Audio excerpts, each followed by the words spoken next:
As protests enter their 6th day, they are only getting more violent. Bentrok antara para pengunjuk rasa dan aparat keamanan terjadi di sejumlah wilayah Iran dan dilaporkan telah menelan korban jiwa. Kemarahan publik dipicu oleh meningkatnya biaya hidup yang kian menekan masyarakat. Sementara aksi protes juga berkembang menjadi penentangan terhadap pemerintahan otoriter negara tersebut.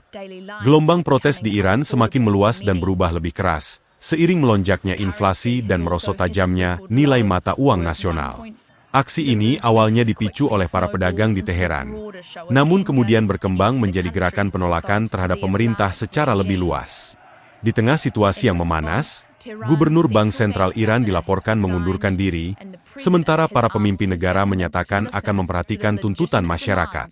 Meski demikian, kerusuhan kali ini dinilai belum menyebar seluas dan belum menimbulkan korban sebanyak gelombang protes besar pada 2022 yang dipicu oleh kematian Mahsa Amini.